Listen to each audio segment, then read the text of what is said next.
Hello friends, welcome to my channel. तो चलिए, हर TTS को हमारा बीपीएससी मेंस राइटिंग रहता है। तो देखते हैं आज का क्वेश्चन क्या है और उसका डिस्क्रिप्शन क्या है। तो 21वीं सदी में खाड़ी देशों के साथ भारत को न केवल आर्थिक बल्कि सामरिक महत्व के आधार पर भी संबंधों को समझना होगा।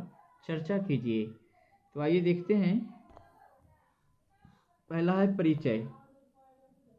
भारत द्वारा दशकों से तेल स्रोत और श्रम निर्यात के एक गंतव्य स्थान के रूप में खाड़ी देशों को बड़े पैमाने पर आर्थिक नज़रिए से देखा गया। क्वेश्चन क्या है, पहले ये देख लेते हैं कि 21वीं सदी में खाड़ी देशों के साथ भारत को न केवल आर्थिक बल्कि सामरिक महत्व के आधार पर भी संबंधों को समझना होगा। तो परिचय है कि भारत द्वारा दशकों से तेल स्रोत और श्रम निर्यात के एक गंतव्य स्थान के रूप में खाड़ी देशों को बड़े पैमाने पर आर्थिक नज़रिए से देखा गया है।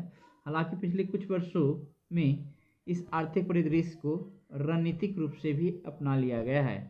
वर्तमान प्रधानमंत्री की खाड़ी शासकों तक व्यक्तिगत पहुंच ने राजनीतिक और रणनीतिक सहयोग की अपार संभावनाओं के लिए मार्ग खोल दिया है।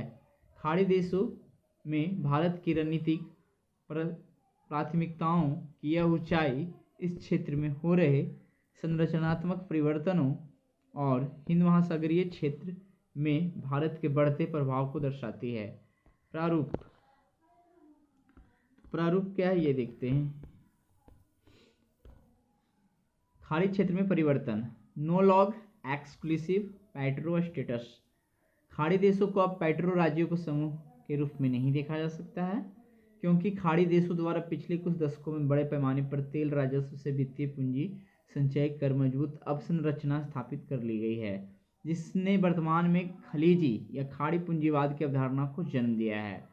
खलीजी पूंजीवाद यह एडम हनीफ द्वारा विकसित एक अवधारणा है जो लंदन के school of oriental and African studies capitalism में स्थित एक विद्वान तथा खाड़ी में बड़े पैमाने बड़े समूह और संप्रभु धन कोष पर नजर रखने का कार्य करते हैं। यह पूंजीवाद मॉडल के कारण खाड़ी देशों के कई क्षेत्रों पर हावी है, जिसका विस्तार बैंकिंग और वित्त से लेकर बुनियादी ढांचे, रसद, कृषि व्यवसाय तथा रियल एस्टेट से लेकर खुदरा दूरसंचार के क्षेत्र तक देखा जा सकता है। आधुनिकता की तरफ झुकाव।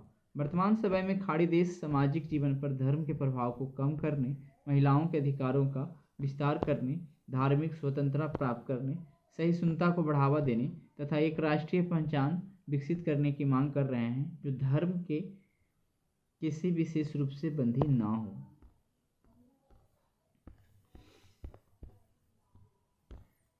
यूएई इस संदर्भ में अग्रणी उदाहरण प्रस्तुत कर रहा है।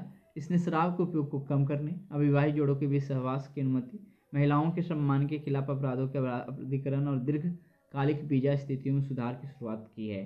भारत पाकिस्तान संबंधों की अनदेखी।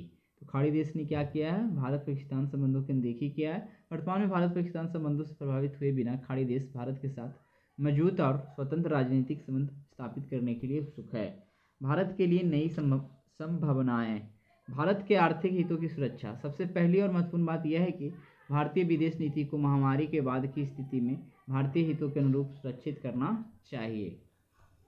महामारी की वजह से उत्पन्न आर्थिक अस्थिरता के कारण खाड़ी देश विदेशी श्रम में कटौती करने पर विचार कर रहे हैं। भारत को यह सुनिश्चित करने की आवश्यकता है कि भारतीय प्रवासी जो खाड़ी देशों में कार्य करते हैं इस कटौती से प्रभावित ना हो। तेल से परे ध्यान केंद्रित। खाड़ी देशों से आर्थिक सहयोग प्राप्त करने के लिए नई और दीर्घकालिक संभावनाओं पर ध्यान देने की आवश्यकता है, जो तेल की आवश्यकताओं से बढ़कर भविष्य पर केंद्रित हो।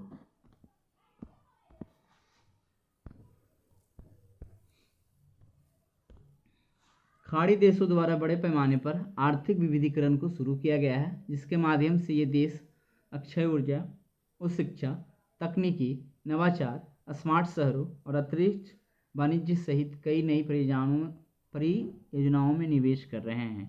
भारत को अपने स्वयं के आर्थिक विकास के लिए खाड़ी देशों की पूर्ण संभावनाओं पर भी ध्यान केंद्रित करना होगा। भारत द्वारा खाड़ी देशों में निवेश तथा निवेश के लिए भारत की क्षमताओं के मध्य उत्पन्न अंतर को कम करना होगा। वर्ष 2015 में संयुक्त अरब अमीरात द्वारा भारत में $75 मिलियन के निवेश की प्रतिबद्धता व्यक्त की गई है। हालांकि निवेश के उस पैमाने को सुगम बनाने हेतु अभी भी एक लंबी दूरी तय की जानी बाकी है।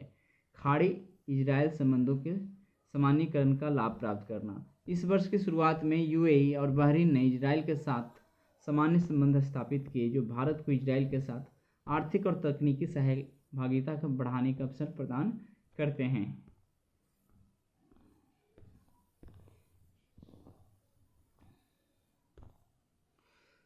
खलीजी पूंजीवाद को बढ़ावा। खलीजी पूंजीवाद के उदय के साथ ही खाड़ी देशों द्वारा वर्तमान में अपने मित्र देशों को आर्थिक और सुरक्षा सहायता प्रदान की जा रही है, जिसके तहत बंदरगाहों और बुनियादी ढांचों का निर्माण, युद्धरत दलों और देशों के बीच सैन्य ठिकाने और शांति स्थापित की जा रही है।